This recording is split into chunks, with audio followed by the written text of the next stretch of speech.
அறிவை விரிவு செய், அகண்டமாக்கு, விசால பார்வையால் விழுங்கு மக்களை, அணைந்துகொள், உன்னை சங்கமமாக்கு, மானுட சமுத்திரம் நான் என்று கூவு என்றுரைத்த பாவேந்தர் பாரதிதாசனுடைய பாட்டு வரிகளை இந்த இனிய பொழுதில் நினைவு கூர்ந்து தருமபுரி மாவட்ட நிர்வாகமும் பொது நூலகத்துறையும் தகடூர் புத்தக பேரவையும் பாரதி புத்தகாலயமும் இணைந்து நடத்துகிற தருமபுரியினுடைய 6வது புத்தக திருவிழாவில் 2வது நாளான இன்றைய நிகழ்வுக்கு வரவேற்புரையாற்றிய தகடூர் புத்தக பேரவையினுடைய ஒருங்கிணைப்பாளர் மரியாதைக்குரிய அன்பு சகோதரர் ஆசிரியர் தங்கமணி அவர்களே, தலைமையேற்று சிறப்பித்திருக்கிற நம்முடைய தருமபுரி மாவட்டத்தினுடைய கூடுதல் ஆட்சியர் மரியாதைக்குரிய அன்பு சகோதரர் கௌரவ்குமார் அவர்களே, இங்கே சிறப்பு அழைப்பாளர்களாக வருகை தந்து மிகச் சுருக்கமாக உரை நிகழ்த்திய பச்சமுத்து மகளிர் கலைக்கல்லூரியினுடைய தாளாளர் மரியாதைக்குரிய ஐயா பாஸ்கர் அவர்களே, காரிமங்கலம் பேரூராட்சியினுடைய தலைவர் மரியாதைக்குரிய ஐயா பிசிஆர் மனோகரன் அவர்கள், அதுபோல் அரசு கலைக்கல்லூரியினுடைய முதல்வர் மரியாதைக்குரிய பேராசிரியர் கோ கண்ணன் அவர்கள், இதுபோல் முன்னிலை பொறுப்பேற்றிருக்கிற மரியாதைக்குரிய வட்டார வளர்ச்சி அலுவலர் எம் சுருளிநாதன் அவர்கள், கொங்கு கலை அறிவியல் கல்லூரியினுடைய தாளாளர் பி வரதராஜன் ஐயா அவர்கள், தமிழ் கவிஞர் மன்றத்தினுடைய தலைவர் மரியாதைக்குரிய மலர்வண்ணன் அவர்கள், ஆசிரியர் பூங்குன்றன் அவர்கள், பத்திரிகையாளர் பொம்மிடி இரா முருகேசன் அவர்கள், அதுபோல் தகடூர் புத்தக பேரவையினுடைய செயலர், உடலுக்கு மட்டுமல்ல உள்ளத்துக்கும் சேர்த்து மருத்துவம் பார்க்கிற மக்கள் மருத்துவர் எங்களுடைய பெருமரியாதைக்குரிய ஐயா மருத்துவர் மேனாள் நாடாளுமன்ற உறுப்பினர் செந்தில் அவர்களே, அந்த செந்தில் கையிலே வேல் பிடித்தார், இந்த செந்தில் கையிலே நூல் பிடித்து நம்ம எல்லாம் அழைத்து செல்கிறார். அது ஆணவத்தை அளிக்கக்கூடிய வேல் தான் ஆறுமுகன் கையிலே இருக்கிற வேல் என்று சொல்வார்கள்.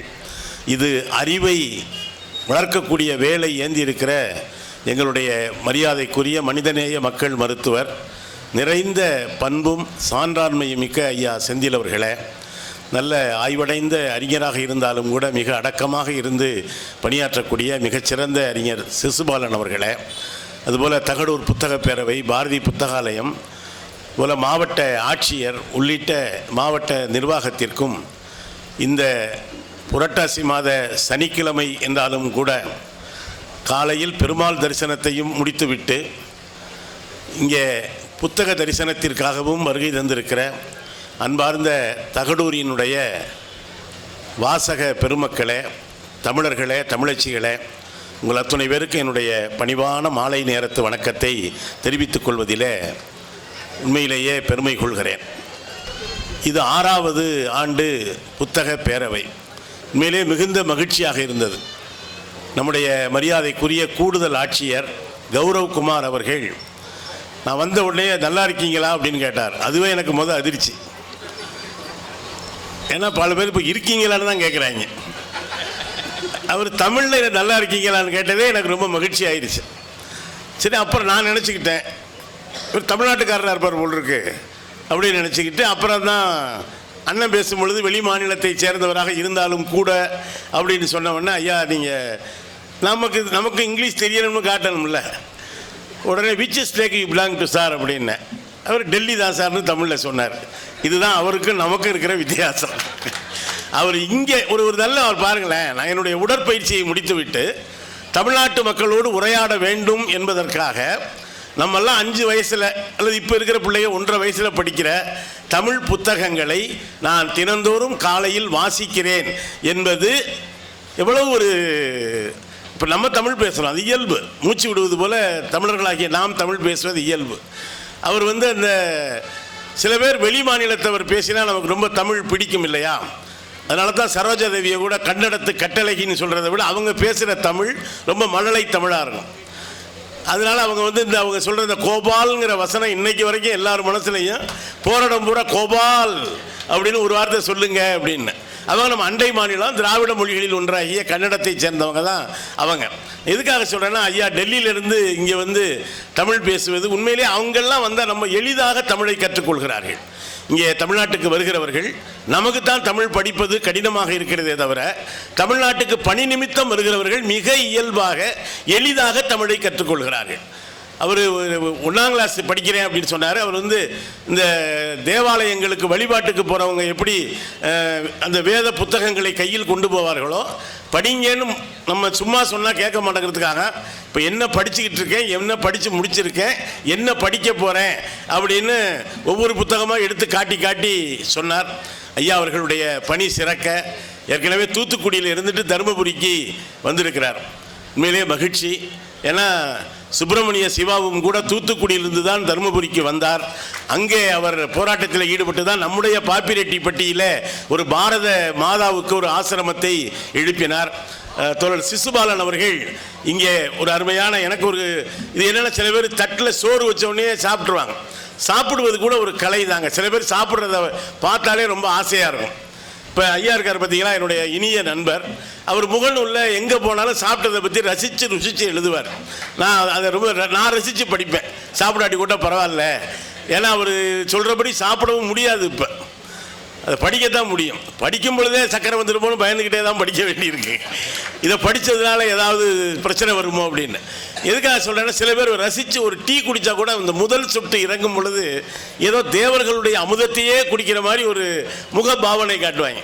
இந்த கடைசி சொட்டு முடிக்கிற பொழுது இத்தோடு உலகம் முடிந்து விட்டதோ அப்படிங்கிற மாதிரி ஒரு விரக்தியோடு வைப்பாங்க.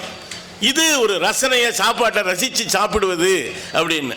சில பேர் திருமண பந்திகள் கூட பார்த்தீங்கன்னா ஒன்றா வச்சது என்னங்கன்னு விசாரித்து சாப்பிடுவாங்க. சில பேர் சாப்பிட்ற வேகத்தை பார்த்தா நமக்கே பயமாக இருக்கும். எங்கே அவன் இலையை முடிச்சுட்டு அடுத்து நம்ம இலைக்கு வந்துடுவாங்களோ, ஒரு வேகமாக ஒரு இராணுவ வீரனுடைய அந்த படை தாக்குதல் போல். இப்போ இங்கே ஐயா கூட சொன்னாங்க பார்த்தீங்களா, ஒரு பையன் செல்ஃபோனை பார்த்து சாப்பிட என்ன சாப்பிட்டோம்னே தெரியலை அப்படின்னு. வீடுகளில் கூட அப்படித்தானே நடக்குது. பல பேர் வந்து இரவு வீடுகளில் வந்து சாப்பிடும் பொழுது பார்த்தீங்கன்னா, ஒரு கணவர் மனைவிகிட்ட சொன்னாங்க, செல்லை பார்த்துக்கிட்டே என்னடி ரசம் வச்சிருக்கிற, பச்சை தண்ணி மாதிரி இருக்கு. அதுதான் செல்லை பார்த்துக்கிட்டே ரசம் வைக்காதன்னு சொன்னேன்னுச்சு. அதுக்கு அந்த அம்மா சொல்லிச்சு, நீனும் செல்லை பார்த்துக்கிட்டு சாப்பிடாத, நான் வச்சது பச்சை தண்ணி தான், அதை எடுத்து குடிச்சுப்படி எப்படி பச்சை தண்ணி எப்படியா ரசம் மாதிரி இருக்கும் அப்படின்னு. இப்போ அந்த மாதிரி தான் ஐயா சொன்னதும் இருந்தது.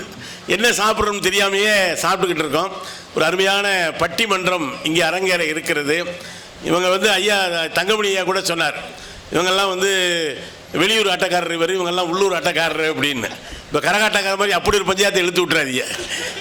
இல்லைங்க, இங்கே இருக்கிற ஐயா அறிவொளி உட்பட இங்கே இருக்கிற பெருமக்கள் 6 பேருமே வெளியூர்களுக்கும் சென்று மிகச்சிறப்பாக பேசக்கூடிய ஆற்றல் வாய்ந்தவர்கள் தான். நானும் ஒன்றும் தருமபுரிக்கு அந்நியம் கிடையாது, யாருமே தருமபுரிக்கு அந்நியம் கிடையாது. அந்நியம் வந்தாலே அரவணைத்துக் கொள்கிற ஒரு அன்பும் அரவணைப்பும் மிகுந்த, ஔவைக்கே நெல்லிக்கனி கொடுத்த ஊர் இல்லையா, ஔவை என்ன இந்த தருமபுரியா, இந்த தகடூரா? வருகிற பொழுது நெல்லிக்கனிங்கிறது அந்த ஒரு வேற ஏதாவது கொடுத்துருக்கலாம்ல, ஔவையால் சாப்பிட முடியாத கூட கொடுத்துருக்கலாம்ல.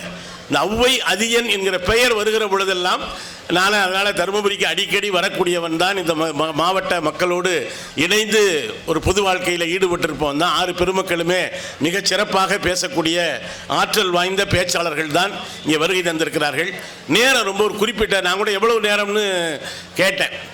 அவங்க சொன்னாங்க, நீங்கள் பேசுங்க, ஏன் ஒரு 1.5-2 மணி நேரத்துக்கு மேலே அவங்க இருக்க மாட்டாங்க, நீங்கள் உங்களுக்கு அரைசி ட்ரெயின் 12 மணிக்கு தானே, நீங்கள் பேசிட்டு மெதுவாக கூட போங்க அப்படின்னு தான் ஐயாலாம் சொன்னாங்க. அதனால் நீங்கள் எவ்வளோ நேரம் இருக்கிறீங்களோ அவ்வளோ தானே நாங்கள் பேசுவோம்.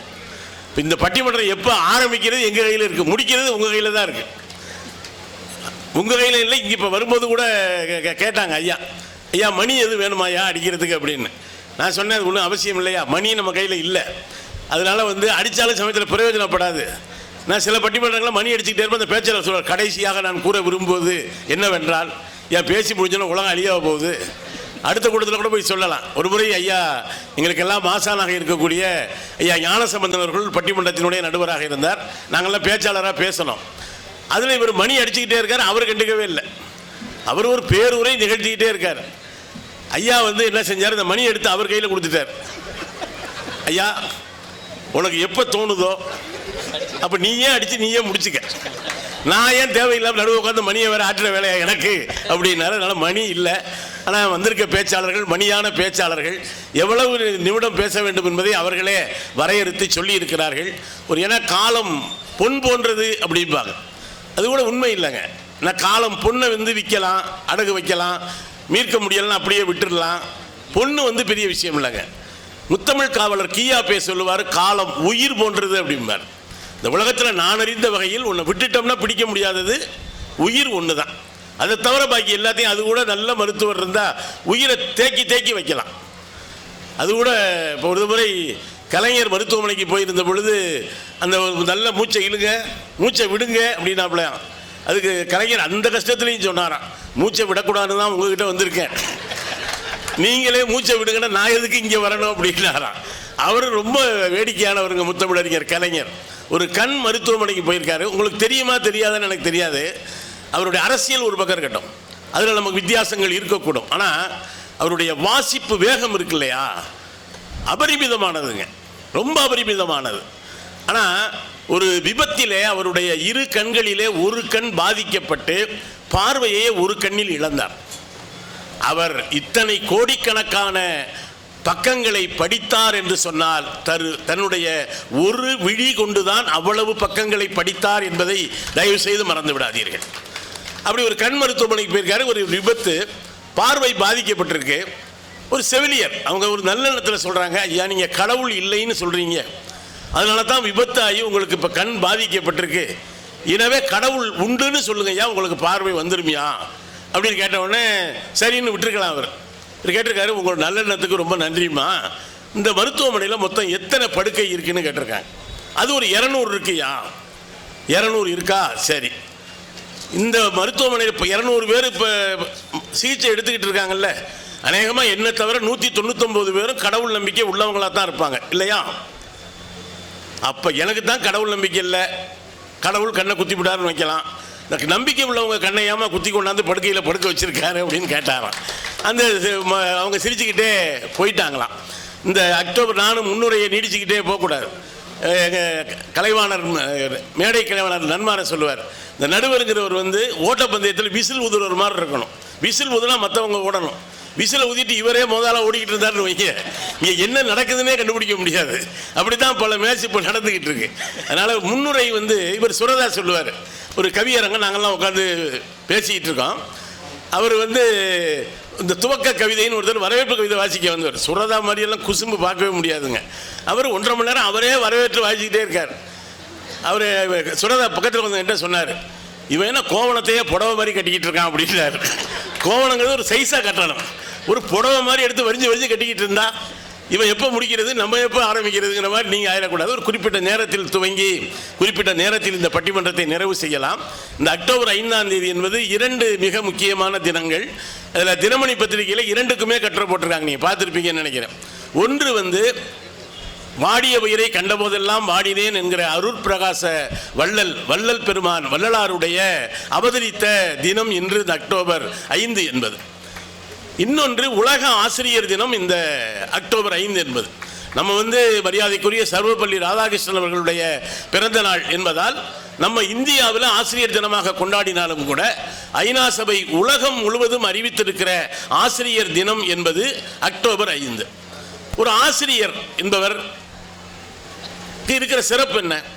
இப்போ எல்லாருக்கும் தொழில் இருக்குங்க, தொழிலுக்குன்னு ஒரு தர்மம் இருக்கு, எத்திக்ஸ்னு சொல்லுவாங்க ஆங்கிலத்தில்.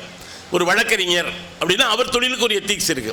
இப்போ ஐயா செந்தில் இருக்காங்க, மருத்துவர்னா மருத்துவத்துக்கு ஒரு எத்திக்ஸ் இருக்கு.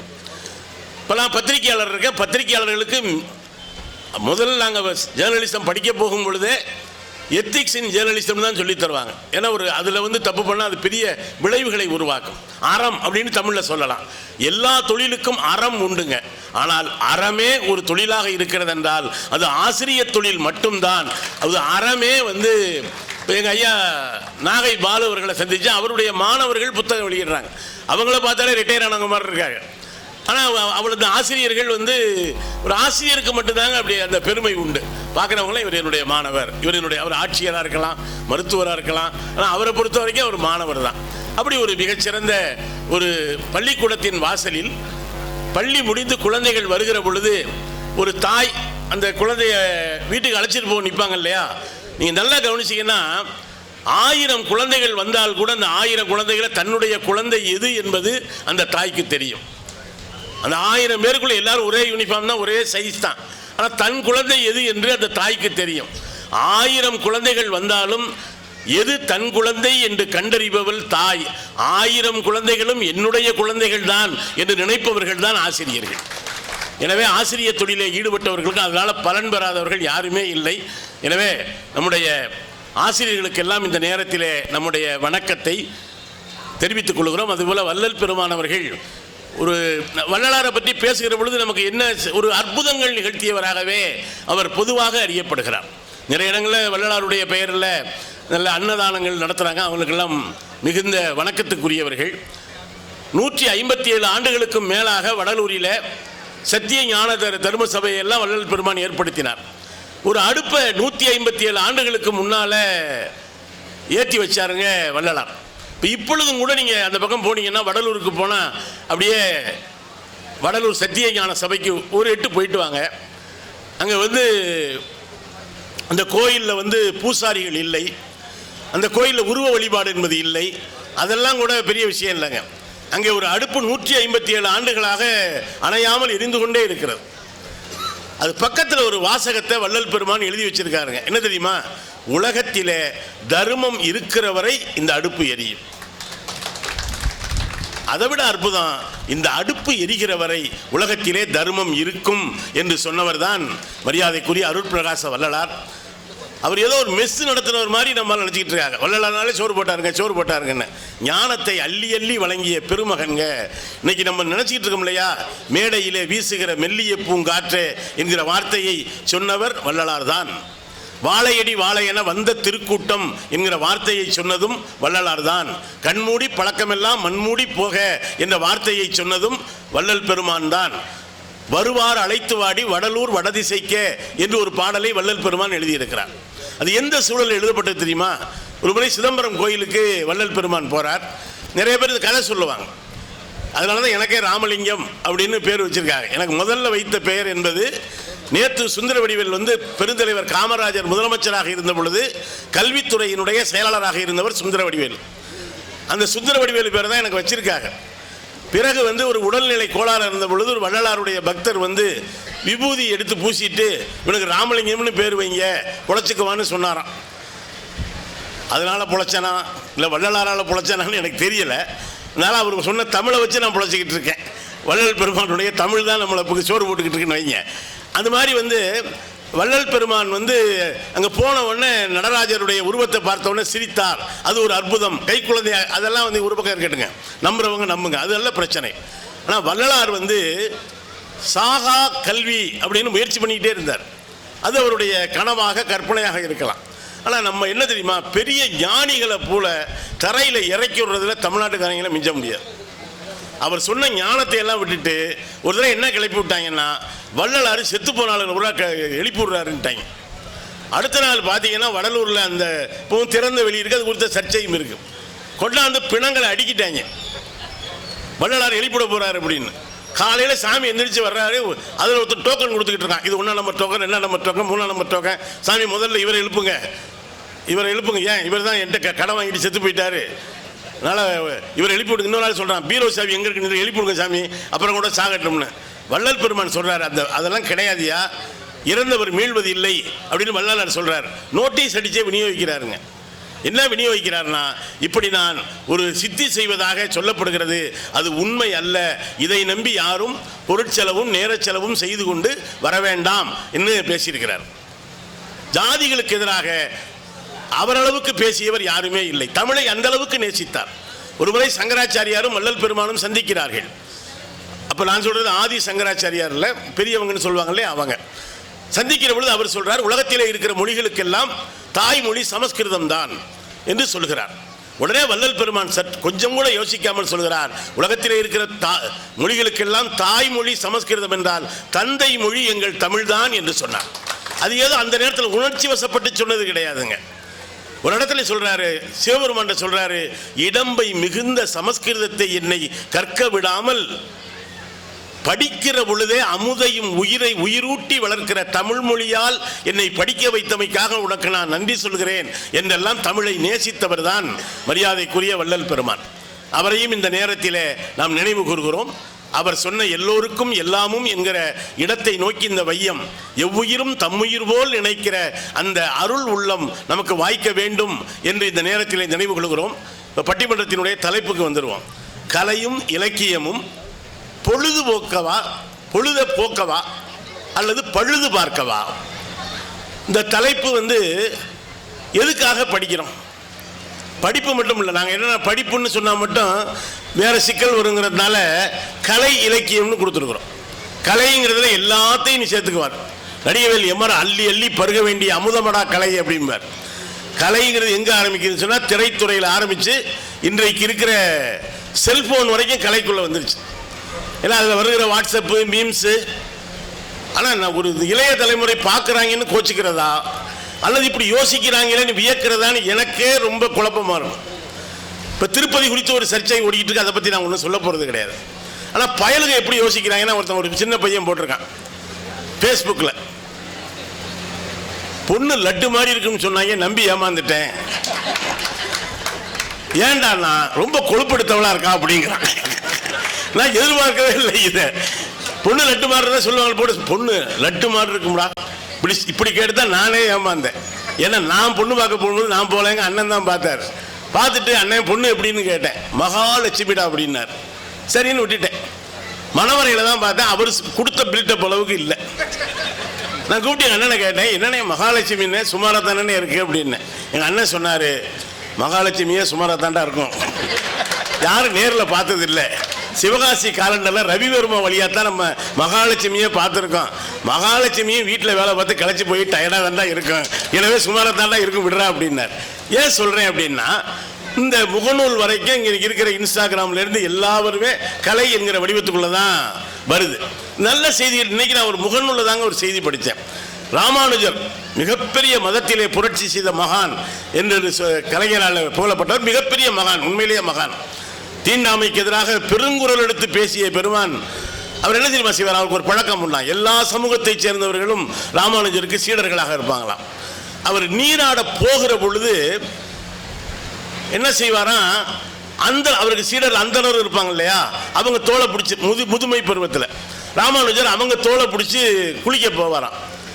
குளிச்சுட்டு வரும் பொழுது அவரிடம் ஒரு பட்டியல் இனத்தை சேர்ந்தவர் சீடராக இருந்திருக்கிறார். அவர் தோலை பிடிச்சிக்கிட்டு தான் வருவாராம். ஒரு நாள் என்ன பண்ணியிருக்காங்க, அவர் அந்த ஒடுக்கப்பட்ட சமூகத்தை சேர்ந்த சீடரை இவங்கெல்லாம் சேர்ந்து, இது என்னையாது வர்றப்ப ஒன்று தொட்டுட்டு குளிச்சுட்டு வந்தால் கூட பரவாயில்ல, இருந்தாலும் என்ன பண்ணுறாரு, குளிக்க போகிறப்ப எங்களை பிடிச்சிக்கிட்டு போகிறாரு, குளிச்சுட்டு வர்ற பொழுது ஓன் தோலை பிடிச்சிக்கிட்டு வர்றாரு அப்படின்னு சொல்லிட்டு அவரை ஏதோ சொல்லி அனுப்பிவிட்டாங்க. குளிச்சுட்டு பார்க்குறாரு, தோலை தாங்க வேண்டியவர் அவர் வரல. உடனே அவர் வழி இல்லாமல் ராமானுஜர் என்ன பண்ணுறாரு, ஒரு ஈர துண்டை போட்டு ஒரு உயர் ஜாதின்னு நம்பப்படுறவர் மேலே போட்டு பிடிச்சிக்கிட்டே வந்தாராம்.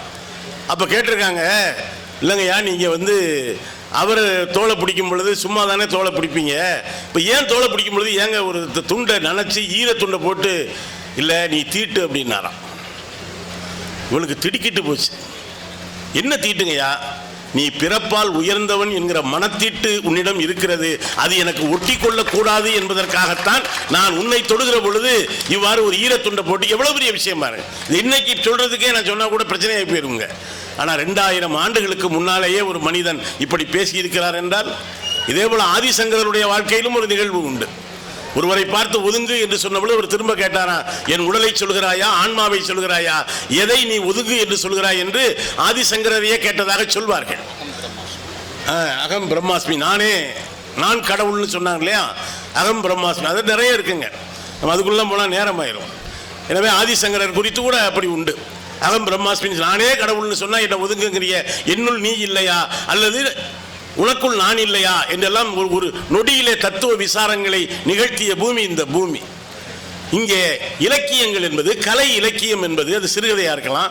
என்ன இந்த பெருமக்கள் 6 பேர் என்ன பேச போகிறாங்கன்னு தெரியல, கவிதை பேச போகிறாங்களா, ஒரு வரியில் அடித்த ஒரு மொத்த மரபையும். நான் ஒரு கண்காட்சியில் படித்தேங்க, புத்தக கண்காட்சியில் ஒரு பொண்ணு கவிதை எழுதியிருக்கா. பொதுவாக சொல்லுவாங்க இல்லையா, நிறைய பெண்கள் வேண்டிக்கிறது என்ன தெரியுமா? எனக்கு முன்னால் என் புருஷன் போயிடணும் வயசான காலத்தில். ஏன்? இந்த கூறுகட்ட மனுஷனை நான் எப்படியோ சமாளித்து ஓட்டிட்டேன், நான் இல்லாமல் இவனால் சமாளிக்க முடியாது.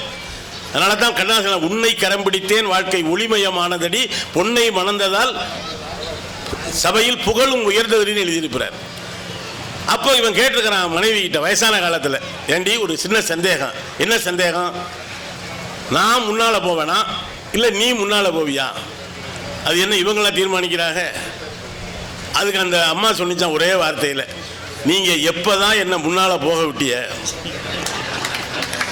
நடந்து போகிறப்ப கூட விசுக்கு விசுக்கு நீ தானே ஏன் முன்னால் போவ, எனவே மேலே போனாலும் நீ தான் முதலாக முன்னால் போவ, நீ கவலைப்படாமல் இரு அப்படின்னு சொன்னிச்சான். ஒரு கவிதைங்க அது. நீங்கள் ஒரு திருவள்ளுவரை கூட நம்ம ஒரு கொண்டை கண்டையை போட்டு ஒரு சைஸாக உட்கார வச்சுருக்கோங்க. எனக்கு என்னமோ நான் தமிழை இலக்கியம் படித்தவன் அல்ல, நான் பொருளாதாரம் படித்தவன் தான். நான் திருக்குறளை படிக்க படிக்க படிக்க எனக்கு என்னமோ அவர் நம்ம பார்க்குற கெட்டப்பில் எடுத்திருப்பாருன்னு தோணலைங்க. ஏதோ திருமணம் பண்ணி இல்வாழ்க்கையின் எல்லை வரை தொட்டு விட்டு தான் இன்பத்து பாலை வள்ளுவன் எழுதியிருக்க கூடும். ஆனால் நம்ம என்ன பண்ணுறோம்? வள்ளுவருக்கு கல்யாணம் பண்ணி வச்சுருக்காங்க நம்ம ஆளுங்க. ஆனால் அவங்க இவங்களாம் கற்பனை பண்ணி வள்ளுவருக்கு வாசுகின்னு ஒரு மனைவி இருந்தாங்க. ஒரு நாள் வள்ளுவர் சாப்பிட்டுக்கிட்டு இருந்தார், வாசுகி தண்ணி இறைச்சிக்கிட்டு இருந்துச்சு. என்னமோ இவங்க தான் அவங்க வீட்டுக்கு கிணவே வெட்டி கொடுத்தவங்க மாதிரி. வள்ளுவர் வாசுகி அப்படின்னு கூப்பிட்டாரு. உடனே அந்த அம்மா இறைச்சிக்கிட்டு இருந்த தண்ணி அப்படியே விட்டுட்டு ஓடி வந்துச்சு. வாளி அப்படியே நின்றுச்சு. பார்த்தீர்களா வாசுகியினுடைய கற்பின் திறத்தை அப்படின்ட்டாங்க. இதை ஒருத்தன் படிச்சிருக்கான், படிக்கலைங்க. ஏன் பட்டிமன்றத்தில் கேள்விப்பட்டு போயிருக்கேன். ஏன்னா இந்த பட்டிமன்றத்தில் வாட்ஸ்அப்பில் வந்ததை வச்சு அள்ளி விடுவாங்க பாருங்க. பல பட்டிமன்றத்தில் ஒரு முறை சுவாமி விவேகானந்தர் சிக்காகோவில் பேசிய பொழுது நான் ஒரு சொன்னேன், விவேகானந்தர் நம்ம ஊரில் எதுவுமே பேசலையா? எதுக்கு எடுத்தாலும் சிக்காகோவுக்கு போயிடுவாங்க, இல்லைன்னா அப்துல் கலாம் ஒருத்தர் சிக்கியிருக்காரு இவங்கள்ட்ட. அவர் சொல்லாததெல்லாம் அவர் பேரில் இவங்க சொல்லிக்கிட்டு இருக்காங்க. அதுபோல் எங்கேயே கேட்டுவிட்டு அவங்க வீட்டுக்காரம்மா அஞ்சலேன்னு வச்சுக்கோங்க ஒரு பேச்சுக்கு, அது தண்ணி அரைச்சிக்கிட்டு இருக்கு. உள்ள நம்மால் குப்புசாமி இந்த வள்ளுவர் வாசி கதையை கேட்டுட்டு நம்ம வீட்டுக்காரம்மாவுக்கு இந்த அளவுக்கு கற்பு ஸ்டாண்டர்ட் இருக்கான்னு பார்ப்போம்ட்டு சாப்பிட்டு இருக்கும் பொழுதே அஞ்சலே அப்படின்ட்டு இருக்கான். அந்த மாதிரி நினச்சிருக்கீங்க ஒரு கூறு கட்டவன் எதுக்கு கூப்பிட்றானே தெரியலையே. சாப்பிடலைன்னா அது தொண்டை இடையில் நிற்கிதான் என்னமோ தெரியலைன்னு சொல்லிட்டு அப்படியே தண்ணி அரைச்சதை விட்டுட்டு ஓடி வந்துச்சான். பார்த்தா வாளி தொப்புன்னு உள்ளே விழுந்துருச்சு. இவனுக்கு ஒரே மனக்கிழமாய் போச்சு. நான் நினச்ச அளவுக்கு நீ இல்லையே. என்னையா நினச்சேன்? நான் நினச்சேன் வாசுகி விட்ட கயிறு மாதிரி உன் கயிறு அங்கேயே நிற்கும்னு நினச்சேன். ஆனால் அந்த அளவுக்கு இல்லையே. அதுக்கு சொல்லியிருக்கான், நீனு ஒன்றும் வள்ளுவர் அளவுக்கு இல்லையே, நீ ஒரு மானங்கட்ட ஈத்தர பையன், உங்க கூட சேர்ந்து வாழ்கிறதே பெரிய விஷயம்.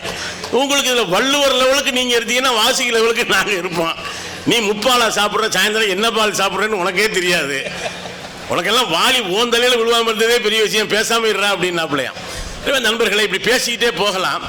கலை இலக்கியத்தில் எந்த வரையறையும் இல்லைங்க. இங்கே பெருமக்களுடைய சிந்தனை சுதந்திரம் சார்ந்தது. சிறுகதையை பேசலாம், கவிதையை பேசலாம், திரை இசை பாடலை பேசலாம், எது வேணாலும் பேசுங்க, நேரத்துக்குள்ளே முடிக்கிற மாதிரி பேசுங்க. ஏன்னா வந்திருக்கவங்களுடைய இந்த காலம் உயிர் போன்றதுன்னு சொன்ன பார்த்தீங்களா, இது நம்ம உயிர் சம்மந்தப்பட்ட பிரச்சனை மட்டும் இல்லை, வந்திருக்கவங்க உயிர் நம்ம கையில் தான் இருக்கு. இப்போ இல்லை வள்ளுவர் ஒரு குரல் சொல்லுவார், வந்தவங்கலாம் சந்தோஷமாக போகணும், வராதவங்க வருத்தப்படணும். திரும்ப ரிவர்ஸ் ஆகிடக்கூடாது. வந்தவங்கெல்லாம் வருத்தப்பட்டு சனிக்கிழமை அதுமா பெருமாவில் கூட போயிருக்கலாம் போல இருக்க, இவங்க கிட்ட சிக்கிட்டமே. சில பேர் கூடவே இருப்பாங்க. அப்போதான் சொன்ன இல்லையா, வேணாம்யா சினிமாவுக்கு கூட போகலாம்யா, மெய்யழகன் போயிருக்கலாம்யா பேசாம. படம் பாருங்க, உண்மையிலேயே தமிழ் சினிமாவினுடைய பொற்காலம் தாங்க இப்போ இருக்கிறது. எவ்வளவு அழகழகா படங்கள் வருது. நீங்கள் எல்லா படமும் பாருங்க, மெய்யழகன் போய் பாருங்க. நான் இன்னும் பார்க்கல, நல்லா இருக்குன்னு சொல்றாங்க. லப்பர் பந்துன்னு ஒருத்தர் எடுத்திருக்கான் பாருங்க, தமிழ் இளைஞன், தூக்கி வச்சு கொண்டாடணும்யா அவனை எல்லாம். வாழைன்னு ஒரு படம் வச்சு பாருங்க, எவ்வளவு அழகா சிந்திக்கிறார். அந்த தமிழரசன் பச்சைமுத்து பேட்டி கொடுக்குறாரு, ஐயா நீங்க கஷ்டப்பட்டீங்களா சினிமாவுக்கு வர்றதுக்கு? சினிமாவுக்கு தோத்தவங்களுடைய புலம்பலை விடங்க ஜெயிச்சவங்களுடைய அலம்பல் ரொம்ப கொடூரமானதுங்க. அவங்க சொல்லுவாங்க பாருங்க, ஏதோ ஒரு போட்டித் தேர்வில் ஜெயிச்சிட்டா நல்லா புத்தகத்தை விரிச்சு வச்சு தாங்க படிப்பேன். இல்லை நாங்களும் விரிச்சு வச்சு தாண்டா படித்தோம். அப்படியே சாப்பிட்ற நேரம் போக புத்தகமும் கையுமா அலைவாங்க. ஏதோ ஜெயிச்சுட்ட விடு, தோத்தவனை நோவடிக்காதீங்கடா. ஆனால் அதே மாதிரி பச்சைமுத்தை கேட்குறேன், நீங்கள் கஷ்டப்பட்டீங்களா? கஷ்டப்பட்டேயா? சினிமாவுக்கு வர்றதுக்காக கஷ்டப்பட்டேன். நான் மட்டும் இல்லை, சினிமாவில் ஜெயிக்கிற எல்லாரும் தான் கஷ்டப்பட்டுருக்காங்க. அந்த கதையெல்லாம் இப்போ சொல்ல வேண்டிய அவசியம் இல்லை. நான் என்ன நாட்டுக்கு விடுதலை வாங்கவா கஷ்டப்பட்டேன்? நான் முன்னேறணும்னு கஷ்டப்பட்டேன். என்னுடைய கதையெல்லாம் உங்களுக்கு தேவையில்லாதுன்னு ஒரு வழியில் முடிச்சுட்டான் பாருங்க. அந்த படத்திரைக்கதையை விட இவங்க சொன்ன விதமும் ரொம்ப நல்லா இருந்தது. அப்படி இளைஞர்கள் நம்பிக்கை தருகிறவர்களாக இருக்கார்கள். சினிமாவை பற்றி பேசலாம், சினிமா பாடல் குறித்து பேசலாம். இந்த எந்த எல்லையும் இல்லை, அருமையாக பேசக்கூடிய 6 பெருமக்கள் இங்கே வருகை தந்திருக்கிறார்கள். கலை இலக்கியங்கள் பழுது பார்க்கவா பொழுது போக்கவா? பொழுது பார்க்கிற பர்பஸும் இருக்குங்க.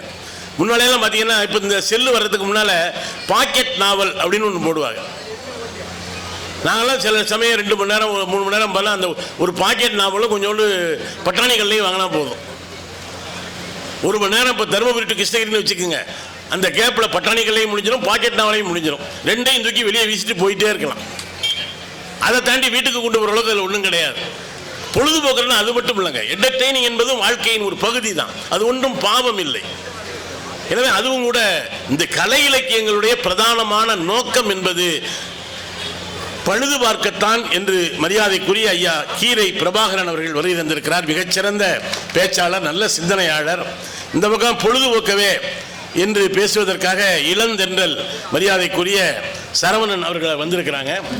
நல்ல சிறந்த பேச்சாளர். அதுபோல பழுது பார்ப்பதற்காக மரியாதைக்குரிய திருமதி சலஜா ரமணி அவர்கள் வருகை தந்திருக்கிறார், அன்பு சகோதரி. அதுபோல பொழுதுபோக்கவே என்று பேசுவதற்காக திருமதி கவிதா அவர்கள் வருகை தந்திருக்கிறார். பழுது பார்க்கவே என்று உரையாற்றுவதற்காக மரியாதைக்குரிய கவிஞர் தமிழ்தாசன் அவர்கள் வருகை தந்திருக்கிறார்.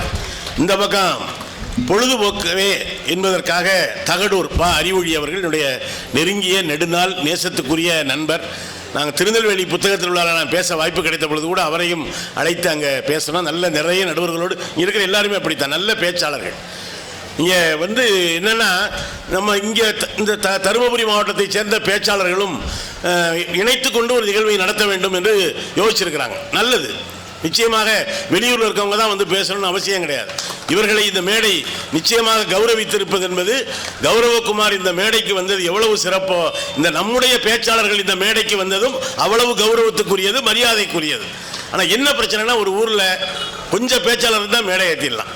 தருமபுரியில் இருக்கிற மக்கள் தொகையில் பாதி பேர் பேச்சாளராகவும் எழுத்தாளராகவும் இருந்தால் என்ன செய்யறது? அதுதான் ஏற்பாட்டாளர்களுக்கு சிரமம் வந்திருக்கு. இப்போ எங்கள் ஊர்லலாம் ஒருத்தர் 2 பேர் இருப்பாங்க. அவங்கள பேச சொன்னோம்னா அவங்க மேலைங்களையும் பார்த்துட்டு நீங்களே பேசி முடியாண்டு போயிடுவாங்க. இங்கே அப்படி இல்லையே. யாரை பார்த்தாலும் ஒரு புத்தகம் வெளியிட்டவங்களாம் இருக்காங்க. எல்லாத்தையும் ஆளுக்கு ஒரு ரேஷன் கார்டு இருக்க மாதிரி எல்லாத்தையும் ஒரு புத்தகமும் இருக்குது. எவ்வளோ பெரிய விஷயங்க. ஒரு காலத்தில் புத்தகத்தை எழுதிட்டு கம்பன்லாம் அரங்கேற்றப்பட்ட பாடு கொஞ்சமாக. திருவள்ளுவர் அந்த புத்தகத்தை அரங்கேற்றப்பட்ட பாடு ஒட்டக்கூத்தருக்கு பாட்டுக்கு ரெட்டத்தாப்பால் ஏதாவது வாயை திறக்கும் பொழுதே தப்புன்றுவேன். இல்லை, வாயை திறந்ததே வாடா தப்பு. இங்கே திருவிளையாடல் படத்தில் தருமையை ஞாபகம் வச்சுக்கோங்க. அப்படித்தான் ரூட்டில் விட்டுருக்காங்க அப்போ. ஆனால் மிகச்சிறந்த, எனவே இந்த 6 பேர் இப்போ இருக்காங்க. அடுத்தடுத்த ஆண்டுகளில் சிறந்த பேச்சாளர்கள், நம்முடைய பேச்சாளர்கள் இந்த மேடையை அலங்கரிப்பார்கள். அவ்வளோ பேரையும் ஒரே நேரத்தில் ஏற்றுறதுன்னா பட்டிமன்றம் நடத்த, நாடாளுமன்றம் தான் நடத்த முடியும். எனவே தான் ஒரு 6 பேர் வந்திருக்காங்க. அடுத்தடுத்து இந்த தடவை 6 முகம் போல வந்திருக்காங்க. இதில் பல முகம் அடுத்தடுத்து அறிமுகமாக இல்லை, உங்களுக்கு அறிமுகமான முகங்கள் மேடையை அலங்கரிப்பார்கள். அந்த உள்ளூர் எழுத்தாளர்களையும் பேச்சாளர்களையும் மேடையேற்றுவது மிக மிக முக்கியம். அதை தகடூர் புத்தக பேரவையும் நம்முடைய மாவட்ட நிர்வாகமும் சிறப்பாக செய்து வருகிறார்கள். எனவே இந்த உங்கள் சார்பாக இந்த 6 பெருமக்களும் வந்திருக்கிறார்கள். இப்பொழுது பட்டிமன்றத்தினுடைய விவாதம் துவங்குகிறது. அவங்களே ஒரு 10 நிமிடம் பேசலாம் அப்படின்னு சொல்லியிருக்கிறாங்க. அதுக்காக பேச நீங்கள் வாட்சை பார்த்துக்கிட்டே இருக்கக்கூடாது. அவங்களே பார்த்துக்குவாங்க. இன்னும் சில பேர் நம்ம சொல்லிவிட்டோம்னா ஆர்வ கோளாறுல ஐயா 7 நிமிஷம் பேசிட்டாரு, எப்போ முடிப்பார் அப்படி. நான் அந்த வேலை உங்களுக்கு வேண்டியெல்லாம் அவங்க கடலில் மூழ்குங்க, அவர்கள் உங்களை கரையேற்றி விடுவார்கள். நீங்கள் தேவையில்லாமல் அங்கேருந்து ஐயா முடிஞ்சிருச்சு, என்ன முடிஞ்சிருச்சு, சோழியா முடிஞ்சு போச்சு. உண்மையிலேங்க நல்ல அருமையான சிரிக்கிறீங்க பாருங்க. இப்போ எவ்வளோ பெரிய விஷயம். சில மேடைக்கெல்லாம் போனால் நம்மளை கொண்டுருவாங்க. ஒரு ஊரில் போகிற 3000 பேர் இருக்காங்க. 3000 பேர் ஏதோ கொரோனாவில் பாதிக்கப்பட்டவங்க மாதிரியே இருக்காங்க. நானும் வெக்கம் இல்லாமல் சொன்னேன், ஐயா கொஞ்சம் சிரிக்கலை. ஆமாம், உடனே காசையும் கொடுத்துட்டு சிரிக்க வரை செய்வாங்களாக்கும். அவன் எனக்கு காசு கொடுத்த கடுப்புலேயே இருந்திருக்காங்க. அதுக்காக நான் கொடுத்த காசு பூரா பிரித்து கொடுத்து சிரிங்கப்பா சொல்ல முடியும்? அப்படித்தான் டிவி நிகழ்ச்சியெல்லாம் நடக்குதுன்னு வைங்க. உண்மையிலேயே இந்த டிவி ரெக்கார்டிங் போனோம்னா தமிழே தெரியாதவங்களெல்லாம் கொண்டாந்து உட்கார வச்சுருவாங்க. பாபா அவங்க இந்த ஆந்திராக்காரவங்க, கன்னடத்துக்காரவங்க, என்னால் நம்ம பேசுறதுக்கு அவங்க சிரிக்கிறதுக்கு சம்மந்தமே கிடையாதுங்க. முதல்லையே எடுத்துருவாங்க. அதெல்லாம் லாப் மைய கக்கன்னு சிரிப்பாங்க, கிளாப் மைய கைத்தட்டி முடிச்சிருவாங்க. அப்புறம் நான் பேசுகிறப்ப தூங்கிட்டு இருப்பாங்க. இது அப்படி மிக்சி கொடுத்தா, ஐயா உங்கள் பேசுகிறப்ப பயங்கரமாக கைத்தட்டினாங்க இல்லையா, எனக்கு கைத்தட்டலையா, அது 350 ரூபாய்க்கு கைத்தட்டியிருக்காங்க, பேசாமல் இருக்கியா அப்படின்னு. நல்லா சிரிக்கிறீங்க, ரொம்ப அழகாக இருக்குது இந்த சபை. இதே மாதிரி ஒரு பட்டிமன்றத்தினுடைய சிறப்பு துவங்குகிற பொழுது எவ்வளோ பேர் இருந்தாங்கங்கிறது இல்லை, முடிக்கிற பொழுது எவ்வளோ பேர் இருந்தாங்க அப்படிங்கிறது தான் முக்கியம். அந்த முடிவு உங்கள் கையில் தான் இருக்குது.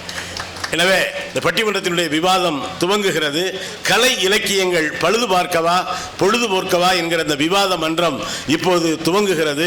பழுது பார்க்கவே என்று பேசுவதற்காக மரியாதைக்குரிய ஐயா நிறைந்த கருத்துக்களை மக்களிடம் பேசி வருகிற திரு கீரை பிரபாகரன் அவர்கள் பழுது பார்க்கவே என்று வருகிறார். ஐயா வாங்க வாங்க. தமிழை, நீயும் கரும்பும் ஒன்றுதான். கரும்பை சரியாக பிழிந்தால் சர்க்கரை உண்டாக்கலாம். தமிழே, உன்னை சரியாக உச்சரித்தால் சர்க்காரையே உண்டாக்கலாம். உன் திருவடி தொழுது என் உரை கதவினை திறக்கின்றேன். ஆனால் கரும்புக்கு கூட சமீபத்தில் விலை இல்லாமல் போயிருமே, ஆனால் தமிழுக்கு விலை இல்லாமல் போனதே இல்லை. எந்த மொழியில் உன்னை பாடுவது அன்னையே? எல்லா வார்த்தைகளும் எச்சில் வார்த்தைகள். ஆனால் என் உமிழ் நீரையும் தமிழ் நீராக சுரக்கச் செய்தவளே, உனக்கு என் வணக்கம். பொதிகமலை காற்றுக்குள், பொருணி நதி வீட்டுக்குள், எதுகைகளின் கூட்டுக்குள் இமைத்திறந்து எழுந்தவளே, நதி வைகை நாட்டுக்குள் நடம் புரிந்த ஏட்டுக்குள், மதிப்புலவர் பாட்டுக்குள் மதுரையிலே வளர்ந்தவளே, முந்துமொழி செந்தமிழை சிந்துகவி சிந்தி மனம் சொந்தமுடன் பாட வேண்டும். நம் சந்ததமும் மந்தமிழா பந்தமுடன் சிந்தையிலே கந்து தமிழ் சூட வேண்டும். புது விந்தைதர் சந்தமுடன் வந்து மன சந்துகளில் குந்து தமிழ் காண வேண்டும். சிறு மந்த நகை புன்னகையாம் எந்த நுயிர் செந்தமிழால் இந்த நிலம் ஆள வேண்டும். ஒன்றமிழை கண்டு தினம் உண்டு மனம் கொண்டு சுவை எண்டிசியும் பாடி நிற்பேன். மலர் செண்டனவே தன் தமிழும் அண்டு மனம் கொண்டதனால் வண்டனவே சூழ நிற்பேன். பகை துண்டு விழும் உண்டுதனில் சுண்டு விரல் கொண்டு மல்லை கிண்டு ஒரு வேங்கையாவேன். கடல் நண்டு நம்மை கண்டு வெல்லை அண்டுவதாய் ஒன்றமிழை கண்டு பகை ஓட வைப்பேன். முத்தமிழே முத்தமிழே, உன் சித்தவந்திர சொத்து வளர்ந்த வித்து துளைத்திர வந்து வினைத்திடுவேன். முன்னழகே பின்னழகே கண்ணழகே எழில் விண்ணழகே உன்னை எண்ணி மயங்கிடுவேன். சங்கம் இருந்தவள் எங்கு உயர்ந்தவள் தக்கவளே, மனம் புக்கவளே, உயிர் ஒக்க வளர்ந்திடும் சர்க்கரையே உன்னை சோக்கி வணங்கிடுவேன். ஐயா கரும்புல ஆரம்பிச்சு சர்க்கரையில முடிச்சிட்டாரு. நீங்க எழுதுனாங்க ஐயா? ஐயா அப்படி வேகமா சொன்னாலே சந்தேகப்படுவார். நீங்க எழுதுனதா இல்லை மண்டபத்தில் எழுதி வாங்கிட்டு வந்தீங்களான்னு. இந்த கவிதை அவருடைய சொந்த கவிதை, அதனாலதான் தடை இல்லாம கடன்னு சொல்றார். அருமை அருமை அருமை. மிகச்சிறந்த இந்த வைபவத்தில் நான் கலந்து கொண்டு உரையாற்றுகின்ற வாய்ப்பினை எனக்கு வழங்கிய என் இதயத்தின் சந்தில் இருக்கின்ற மருத்துவர் செந்தில் ஐயா அவர்களை வணங்குகிறேன். ஐயா சிசுபாலன் அவர்களை வணங்குகிறேன். தங்கமணி அவர்களை வணங்குகிறேன். எரிமலையாய் சுடுநலாய் இயற்கை கூத்தாய் எதிரிகளை நடுங்கு வைக்கும் இடி ஒளியாய் இன உணர்வு தீப்பந்த பேரொழியாய் இழிவுகளை தீர்த்து கட்டும் கொடுவாளாய் தந்தை பெரியாரின் வழியிலே பேரறிஞர் அண்ணா அவர்கள் I am proudly hailed from glory in safety in stop கீர்த்திமிகு திராவிட களஞ்சியத்திலிருந்து இங்கு வந்து எழுந்து குதித்து பேசுவதில் பெருமைப்படுகிறேன் என்று சொன்ன I am representative for the man the street என்று பாராளுமன்றத்தில் முழங்கினாரே பேரறிஞர் அண்ணா. அப்படிப்பட்ட அண்ணா தோற்றுவித்த திராவிட முன்னேற்ற கழகத்தினுடைய மிகச் சிறந்த ஆளுமையாக இருந்த தலைவர் கலைஞர் அவர்களுடைய வழியிலே எப்போதும் நடந்து கொண்டிருக்கக்கூடிய நாங்கள் எல்லாம் ECR என்று சொல்லக்கூடிய எங்களுடைய BCR மனோகரன் ஐயா அவர்களை வணங்குகிறேன். அவர் எங்களுடைய குடும்ப நண்பர். நல்லதுங்க நல்லதுங்க. பெருமக்களே, கல்யாண முகூர்த்த நாள்களில் மதுக்கூர் ராமலிங்கம் ஐயா அவர்களுடைய பட்டிமன்றத்தை தடை செய்ய வேண்டும். என்ன கருத்தடையை விட கொடுமையா இருக்கு ஐயா. ஏன் தெரியுமா? ஏன்? பல பேர்கள் முதலிரவை கூட தள்ளி போடும் அளவிற்கு முத்தமிழை அள்ளி போடும் பேச்சாளர் நீங்கள். உங்களுக்கே கொஞ்சம் ஓவரா தெரியலையா ஐயா? குடிச்சா கூட இழுத்தறிஞ்சிட்டு ஓடிடுவாங்க ஐயா. மொட்டவிழ்ந்த மல்லிகை முகத்தின் மீது விட்டறிந்த பாவனையில் சுகந்த பேச்சு உங்கள் பேச்சு. கட்டி காயல்ல பாகுதனில் கனிந்த பலாச்சுளையில் கொட்டி வைத்த கற்கண்டில் கொல்லிமலை தேன் கலந்து அள்ளித் தருவது போல் சொல் அமைப்பு இத்தனையும் நிறைந்த இவர் பேச்சை கிட்டிருந்து கேட்டிருந்தா கிளியோபட்ரா ஓடி வந்து கட்டிமுத்தம் தந்திருப்பார், இவர் காலடியில் வீழ்ந்திருப்பார். நீங்க என்ன ஒரே ரொமான்டிக் மூடிலே இருக்கீங்க? இத கிளியோபட்ரா கேட்டிருந்தா என்ன செஞ்சிருப்பான்னு எனக்கே தெரியாது. நடுவரவர்களை உங்களை வணங்குகிறேன். நேரம் இன்மையால் இந்த கூட்டத்தை பார்க்கிறேன். தர்மபுரி என்றாலே நான் பிறந்த மண் இந்த மண். இவர்களை எல்லாம் பார்க்கின்ற பொழுது ஒவ்வொரு ஊரும் ஒவ்வொரு பொருளால் சிறப்பு பெற்றிருக்கிறது, ஒவ்வொரு பொருளும் ஒவ்வொரு ஊரால் சிறப்பு பெற்றிருக்கிறது. திருப்பதி லட்டு, திண்டுக்கல் போட்டு, திருப்பாச்சி அரிவாள், பழனி பஞ்சாமிர்தம், பண்டுட்டி பலாப்பழம், சேலம் மாம்பழம், சிறுமலை வாழைப்பழம், கடம்பூர் போலி, காஞ்சிபுரம் பட்டு, மதுரை மல்லிகை, மணப்பாறை முறுக்கு, வேலூர் சிறை, வேம்பாறு கருப்பட்டி, தஞ்சாவூர் கதம்பம், சோழவந்தான் வெற்றிலை, பொள்ளாச்சி சந்தை, அலங்காநல்லூர் ஜல்லிக்கட்டு, தூத்துக்குடி உப்பு, நல்ல நட்பு என்று சொன்னால் அது எங்களுடைய புத்தக கண்காட்சி அன்பர்கள் தான். என்ன அழகா கை தட்டுறாங்க பாருங்க. இப்படி தட்டணும் நடுவர் அவர்களே. ரெண்டு தான் இப்ப சிக்கலா இருக்கு நீங்க சொன்ன பட்டியல்ல. ஒன்னு திருப்பதி, இன்னொன்னு பழனி. முடியும் மூளையும் வளர்ந்த மன்றம் இது. ஏன் மொட்டையை பற்றி பேச வேண்டும்? நடுவர்களே, ஒரு அற்புதமான தலைப்பை இங்கே தந்திருக்கிறார்கள். மிக சிறந்த தலைப்பு. கலை இலக்கியம் பழுது பார்க்கவா பொழுது போக்கவா? பொழுதே இன்றைக்கு பழுது பார்த்து கொண்டிருக்கிறது.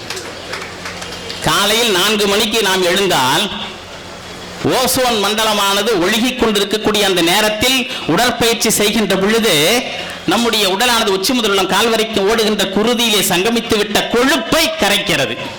பொழுதே பழுது பார்க்கின்ற பொழுது இலக்கியமானது பழுது பார்க்காது என்று யார் சொன்னது? இதைத்தான் மிக அழகாக நம்முடைய கவிஞர்கள் சொல்லி இருக்கிறார்கள். பெருமக்களே, உங்களை பற்றி நான் உள்ளபடியே நான் உங்களை பாராட்டுகிறேன். எவ்வளவு அழகாக கைத்தட்டுகிறீர்கள். நடுவர் அவர்களே, ஒரு ஊரிலே போய் நான் ஒரு பாட்டு பாடினேன். பாட்டும் நானே பாவமும் நானே அப்படின்னா நடுவில் ஒருத்தர் எழுந்தாரு. எங்க தம்பி இன்னொரு முறை பாடுங்கன்னாரு. என் குரல் அவ்வளவு நல்லா இருக்குதாட்டுங்குதுன்ட்டு நானே நினைச்சுக்கிட்டு பாட்டும் நானே பாவமும் நானே அப்படின்னா அவரு சொன்னார், பாட்டு வேணா நீ பாவம் நாங்கடான்னுட்டாரு. நம்மளை விட சமயத்தில் ஆடியன்ஸ் ஷார்ப்பா இருப்பாங்க ஐயா. ஆமா, இங்கிட்ட சொன்னார், ஐயா உங்களை பாடையில பார்க்கணுமையா அப்படின்னாரு. நடுவர்களே, மதுரையில போய் வத்தராயிருப்புன்னு ஒரு பகுதி. நாங்க போயிருக்கிற ஆடுதுறை அழகு பன்னீர்செல்வம் நான் நடுவரா இருந்து அங்க போயிருக்கிறாங்க. ஒரு பாட்டு பாடணும். இவ்வண்ணம் நிகழ்ந்த வண்ணம் இனியந்த உயிர்க்கெல்லாம் வியூவண்ணம் கொள்வதென்றே துயர்வண்ணம் கொள்வதென்றோ மைவண்ண தரைக்கு போரின் மலைவண்ண தன்னலே உன் கைவண்ணம் அங்கு கண்டேன் கால் வண்ணம் இங்கு கண்டேன். கம்பநாட்டாழ்வான் உரை. இதை வைத்து கண்ணதாசன் அழகான ஒரு வண்ணமான வார்த்தையை வடிவமைத்து ஒரு பாட்டை போட்டான். பால் வண்ணம் பருவம் கண்டு வேல் வண்ணம் விழிகள் கண்டு மான் வண்ணம் நான் கண்டு வாடுகின்றேன். இந்த பாட்டை நான் பாடிக்கிட்டு இருக்கும் பொழுது ஒரு பெண் அப்படியே தலையசைச்சுக்கிட்டு இருந்தா. நான் பார்த்து கேட்டேன், ஏன்னா கலை இலக்கியம்னா பாட்டும் கலை இலக்கியம் தானே. அந்த பெண்ணை பார்த்து கேட்டேன், உன் பேர் என்னம்மான்னு. பேர் என்னம்மான்னு கேட்டது தப்பா? அதுக்கு பேரை பாட்டிலே சொல்லுது. என் வீட்டு தோட்டத்தில் பூவெல்லாம் கேட்டுப்பார், என் வீட்டு ஜன்னல் கம்பி ஒவ்வொன்னா கேட்டுப்பார், என் பேரை சொல்லுன்னுச்சு. அப்ப இது பேரை தெரிஞ்சுக்கணும்னா நான் கம்பி நட மாட்டேங்குது. பல பேரை தெரிஞ்சுக்கிட்ட கம்பி என்றான். நடுவர் அவர்களே, நான் கூட ஒரு முறை காதலிச்சேன், ஒரு பெண்ணை காதலிச்சேன். ஒரு முறை தானே? ஒரு பெண்ணை ஒரு முறை காதலிச்சேன். ஏன்னா அவ ஒரு முறை முறைச்சா காதல் வந்துருச்சு. நடுவர்களே, நான் காதலித்துக் கொண்டிருக்கிற முறை பொண்ணை முறைச்சிருந்தீங்கன்னா பிரச்சனை இல்லாம போயிருக்கும். முறை பொண்ணே இல்லை, எனக்கு இன்னுமே திருமணம் ஆகல. அது வேறு. அப்படியா? அதுக்கான காரணத்தை நான் பிறகு சொல்றேன். வாழ்த்துக்கள். இன்ன வரைக்கும் பிரம்மச்சாரியா இருக்கிறேன். பேருக்கு பிரம்மச்சாரி அல்ல. ஏனென்றால் என்னை ஈன்ற என் தாய்க்காகவும் தமிழுக்காகவும் நான் என்னை உருக்கி கொண்டு நறுமண தமிழை திருமணம் செய்து கொண்டவன். நான் கிளம்பி வருகின்ற பொழுது என் தாய் வயது 93. நான் கிளம்பி வருகின்ற பொழுது எங்கே போகிறாய் என்று வாய் திறப்பாள். வாயில் பார்த்தால் பல் இருக்காது. பல் இல்லாத என் தாய் தான் இறைவன் எனக்கு கொடுத்த நோபல் பரிசு. அப்படிப்பட்ட ஒரு நிலைப்பாட்டிலே வரக்கூடிய நடுவர் அவர்களே, கலை என்பது வேறு ஒன்றுமே இல்லை. அந்த பெண்ணிடம் நான் பார்த்து கேட்டேன், பேரு என்னன்னு கேட்டதுக்கு, என் வீட்டு தோட்டத்தில் பூவெல்லாம் கேட்டுப்பாருன்னு ஒரு பாட்டு படிச்சுல, அது பேர் சொல்லி இருக்குது. எனக்கு தெரியல என்ன தெரியுமா, என் வீட்டு தோட்டத்தில் பூவெல்லாம் கேட்டுப்பார், முதல் எழுத்து பூ. என் வீட்டு ஜன்னல் கம்பி ஒவ்வொன்னா கேட்டுப்பார், முதல் எழுத்து ஜா, ரெண்டு சேர்த்து பூஜான்னு சொல்லி இருக்கு. அது எனக்கு தெரியல. நடுவர் அவர்களே, இன்றைக்கு எல்லாமே கலை